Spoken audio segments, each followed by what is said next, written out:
Très bien, donc maintenant on va commencer donc, la correction de l'exercice 7.2.5 qui correspond à la mise en mouvement donc, d'une masse mais au bout d'une poulie, et en l'occurrence on veut voir quel est l'écart à la chute libre dû au fait que on a une masse qui est suspendue à une poulie, et du coup ça nécessite quand même de faire tourner cette poulie, donc forcément une accélération de la masse qui ne sera pas strictement égale à l'accélération de la pesanteur. Donc le système est le suivant, donc on a ici une poulie, donc on a un fil, hop. Et ici donc on a notre masse petit m, là le centre, on définit hop, notre z dans cette direction, le x est comme ceci, et du coup si on a x et z comme ça veut dire que le y il pointe vers nous, d'accord? Voilà. Donc, si on fait un bilan des forces là-dessus, on voit quoi? On voit sur la masse, hop, il va y avoir donc, le poids donc P égale mg, donc ça va être mg fois, du coup, ça sera uz. Il y a la tension donc du fil qui nous permet, qui contrecarre un petit peu donc l'accélération de la pesanteur. Et puis, si par contre maintenant on s'intéresse à la poulie en tant que telle, on sait bien que donc on a la même tension sur tout le fil, et si on considère ce point-là, il va être tiré vers le bas avec une tension que je vais appeler tension poulie, dont la norme est strictement identique à cette tension-là. La norme de T est égale à la norme de TP. C'est juste que la tension appliquée sur la poulie va vers le bas, alors que la tension appliquée sur la masse empêche la masse de tomber complètement. Donc du coup, elle est vers le haut. Voilà. Donc ça, c'était la première étape. Ce qu'on peut faire maintenant, c'est appliquer le principe fondamental de la dynamique. Donc ce PF sur cette masse, et donc ce PFD, il nous dit quoi? Il nous dit que la somme des forces doit être égale à M fois A. Donc pour cette masse, on voit bien que tout va se passer dans la direction des Z. Donc la somme des forces, on a P, donc ça c'est plus mg fois uz. Et ensuite on a quoi? On a moins T qui est égal à, du coup à m fois l'accélération suivant les Z, donc mz point point. Donc ça c'est quoi? C'est le PFD qui nous dit aussi que z point point, l'accélération dans la direction des Z, c'est du coup l'accélération, donc c'est g moins t sur m, g moins t sur m, donc c'est g moins la tension appliquée par la poulie. Et donc maintenant il faut trouver un moyen de remonter à cette tension de la poulie d'une manière différente, pour justement donc trouver quelles sont ces corrections donc à juste la chute libre. Donc pour ça on va utiliser les outils qu'on a développés jusqu'à maintenant. Donc gardons ça sous le coude. Z point point égale G moins T sur M. Donc gardons ça sous le coude et essayons d'utiliser les outils qu'on a développés jusqu'à maintenant pour s'intéresser maintenant au système de la poulie, et en l'occurrence quel est donc son moment d'inertie. Donc ce moment d'inertie par rapport à son axe de rotation, ici l'axe de rotation c'est l'axe des Y, donc je vais appeler ça IY. On sait que ça c'est grand M fois le rayon de la poulie au carré sur 2, donc là c'est vraiment la poulie qui a un rayon R et elle pèse grand M. C'est pas ce petit m là. M R carré sur 2. Du coup, on a un moment cinétique LY qui est égal à ce M R carré sur 2, donc I delta fois oméga. Donc il est en train de tourner donc, dans la direction ici trigonométrique avec un vecteur UY qui est orienté vers nous. Du coup, c'est plus oméga, donc c'est-à-dire θ point UY. Donc ça c'est le moment cinétique associé donc au mouvement de rotation ici dans le sens trigonométrique avec un moment d'inertie mr carré sur 2. On peut calculer sa dérivée temporelle. Pourquoi on fait ça? Parce qu'on sait que c'est égal à la somme des moments des forces. Donc d de Ly sur dt, ça sera donc grand M R carré sur 2 θ point U Y. Donc ça c'est la première partie donc, du théorème du moment cinétique. Et maintenant c'est censé être égal à une somme sur les forces. Alors effectivement la poulie elle tient là, elle a son poids, elle a la réaction, mais ça ce sont des forces qui s'annulent.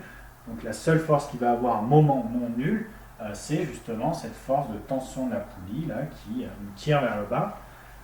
Donc du coup si ce point là c'est O, si ce point là c'est, est-ce qu'il y avait un nom? Non, il n'y avait pas de nom. On va l'appeler P. Donc OP, ça va être OP vectoriel, donc du coup TP, donc ça va être plus TP. Je vais même l'appeler T, puisque T égale TP en norme, fois UZ. Donc ça c'est égal à donc OP, c'est dans la direction donc, des moins X, c'est-à-dire que c'est moins R UX, moins R UX, vectoriel plus T UZ, UX vectoriel UZ, donc ils ne se suivent pas. Du coup, pour le vectoriel, c'est le complémentaire avec un signe moins, donc c'est moins UY, mais comme on avait un signe moins ici, ça donne plus UY. Donc du coup, on a plus RT UY. Donc ça, c'est égal à grand R fois T fois UY. Et ouf, on n'a que du UY. Hein. Quand on calcule le moment des forces, on retombe bien donc, sur la dérivée du moment cinétique qui, elle, n'était que suivant le UY. Donc ça, c'est bien.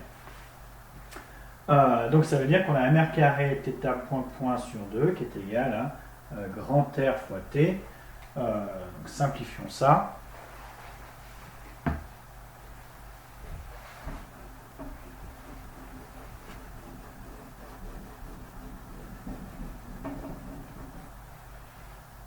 Donc, on a dit quoi? On a dit grand M R carré sur 2 θ point. On va oublier les UY, puisque de toute façon, ici, tout est suivant le UY, qui est égal à grand R T et UY encore. Donc là, on n'a pas vraiment besoin donc, du R carré.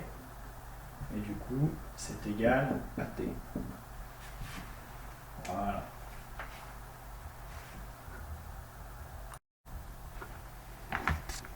Voilà, donc on a cette relation, et donc maintenant, il va falloir qu'on fasse le lien entre cette accélération angulaire, donc de la poulie, et donc l'accélération de la masse M qui donc va vers le bas, c'est-à-dire l'accélération dans la direction des ailes.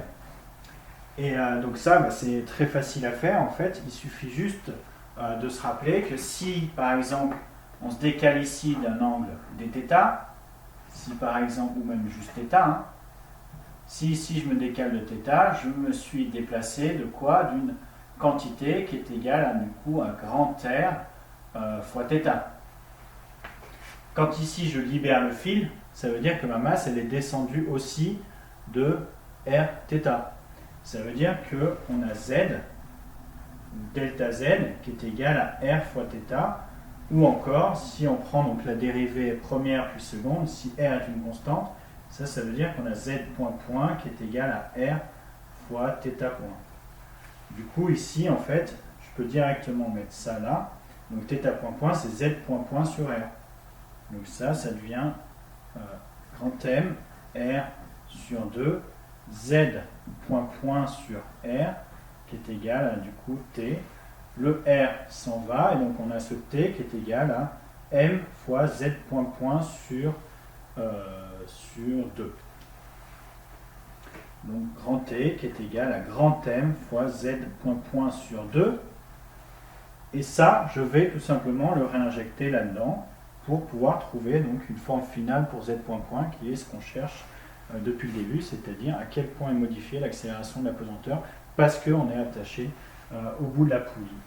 Donc faisons ça, Et donc ça veut dire quoi? Si on réécrit ça, écrivons-le d'une autre couleur,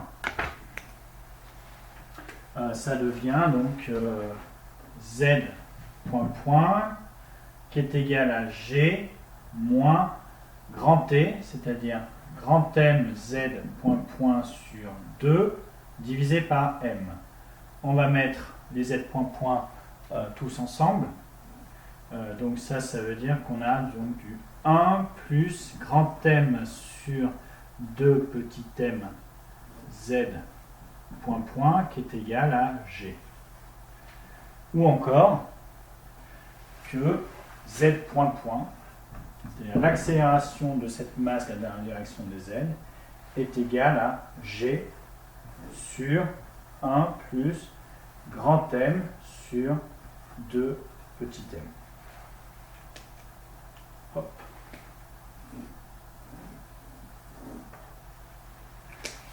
Alors je vérifie juste que je n'ai pas fait une erreur.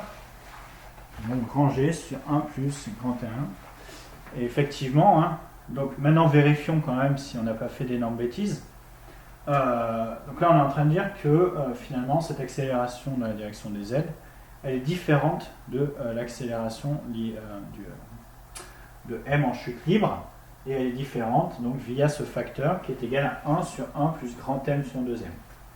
S'il n'y avait pas de poulie, ou plutôt si la poulie en fait ne pesait rien du tout, dans ce cas-là on aurait grand M qui est égal à 0, et effectivement donc ce terme-là s'annule et on obtient que on a donc l'accélération de la pesanteur qui est égale à g. De la même manière, au contraire, si cette masse là est toute petite par rapport à grand M, en fait une toute petite masse va avoir énormément de mal à faire donc tourner la poulie. Ce qui est logique, hein, si on met un tout petit poids ici, on n'arrive pas à faire tourner la poulie. Voilà. Donc au moins, de ce point de vue-là, on n'a pas fait trop d'erreurs.